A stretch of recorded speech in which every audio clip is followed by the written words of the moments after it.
একসময় মেহেরপুর জেলার গাংনী উপজেলায় বেশ কিছু এলাকায় নিষিদ্ধ ঘোষিত চরমপন্থী দলের আধিপত্য বিস্তার ছিল।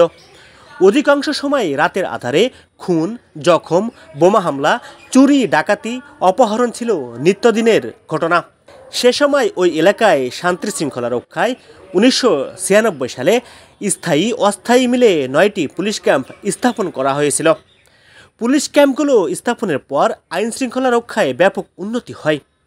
আইন শৃঙ্খলা বাহিনীর তৎপরতায় একের পর এক চরমপন্থী, সন্ত্রাসী, চোর ডাকাতরা অস্ত্রশস্ত্র জমা দিয়ে স্বাভাবিক জীবনে ফিরে আসে। ফলে এ অঞ্চলে শান্তির সুবাতাস ফিরে আসে।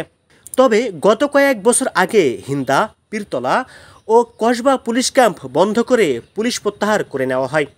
এরপর থেকে ওই এলাকায় আবারও মাদক কারবারি, চুরি, ডাকাতি, ছিনতাইসহ নানা অপরাধ বৃদ্ধি পেয়েছে। স্থানীয়রা জমিদান করার পর পুলিশ ক্যাম্পের স্থায়ী ভবন নির্মাণ করা হলেও বর্তমানে ওই ক্যাম্পগুলোতে পুলিশ না থাকায় ভবনসহ মালামাল নষ্ট হচ্ছে। এলাকার আইন শৃঙ্খলা পরিস্থিতি স্বাভাবিক রাখতে পুলিশ ক্যাম্পগুলো পুনরায় চালু করার দাবি জানিয়েছেন জনপ্রতিনিধি ও স্থানীয়রা।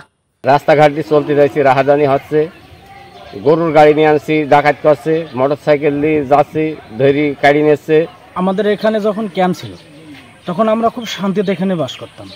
ক্যাম্পটা হঠাৎ কোনো এক কারণে ক্যাম্পটা উঠে যাওয়ার কারণে আমাদের ভিতরে অশান্তি বিরাজ করছে। ক্যাম্পটা যখন ছিল তখন তো অন্তত এই মাদকটা তো ছিল না।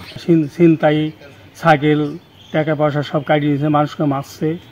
পুলিশ চলে যাওয়ার কারণে এখন আমরা পুলিশ চাই ক্যাম্প আসুক। সীমান্তবর্তী এলাকা হওয়ায় এখানে চুরি, ডাকাতি, সন্ত্রাসী ও অপহরণ ব্যাপক হারে বেড়ে গিয়েছিল। এলাকায় পুলিশ ক্যাম্প স্থাপনের ফলে এ এলাকার মানুষ শান্তিতে বসবাস করছিল। তবে ক্যাম্প উঠে যাওয়ায় আবারও বৃদ্ধি পেয়েছে চুরি, ডাকাতি ও মাদক সেবী।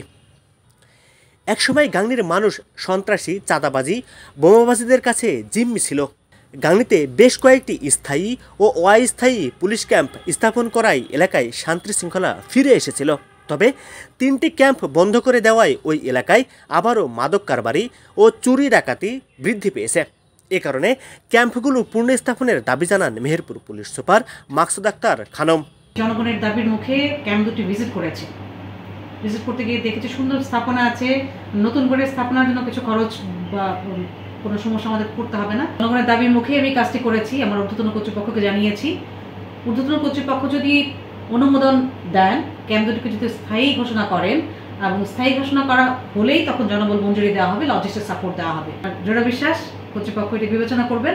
বিবেচনা করলে যদি আমি স্থায়ী ঘোষণাটা পাই, জনবল মঞ্জুরি দেন, তাহলে আমি এই জেলার জন্য জেলা পুলিশের পক্ষ থেকে বলতে পারি এই দুটি ক্যাম্প হয়তো আবার চালু হওয়া সম্ভব এবং জনগণের নিরাপত্তা নিশ্চিত হবে।